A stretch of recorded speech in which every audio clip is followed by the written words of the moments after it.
pagkonsidera bilang local player kay Michael Phillips ng Gilas kahit pangalampas na sa 18 years old nang makakuha ito ng passport. Posibleng magbukas ng pinto para sa ilang mga Philem high caliber player para maging local din. Yan ang ating mga pag-uusapan para sa video natin na ito.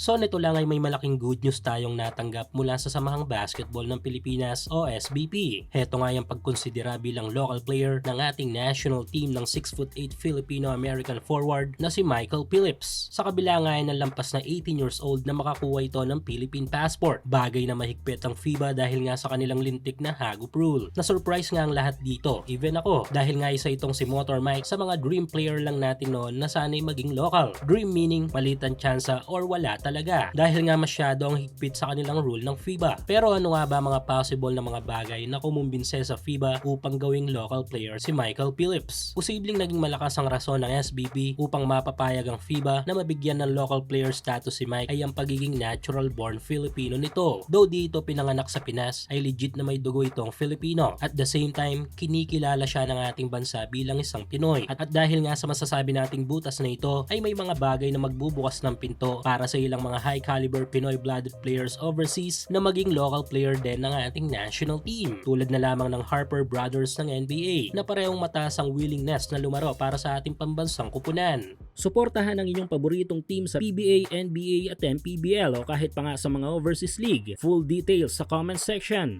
Halos same status lang naman sila ni Mike. Ang tanging kailangan lang ng dalawa ay ipakita ang kanilang Philippine passport. Sayang nga lang at di nakasama dito sina Clarkson at Jalen. Dahil si Jordan Clarkson ay nakatag na siya sa FIBA bilang naturalized player. Habang si Jalen ay medyo mababa ang willingness na lumaro para sa Pilipinas. Si Ron at Dylan lang talaga ang pinakamalapit na papwedeng galawan ng SBP. Or di naman kaya ay ang US NCAA champion at proud Pinoy na si Remy Martin na always ready to represent. Dahil ngayon alam natin na palihim palang gumagalaw ang Samahang Basketball ng Pilipinas sa mga kasong tulad nito.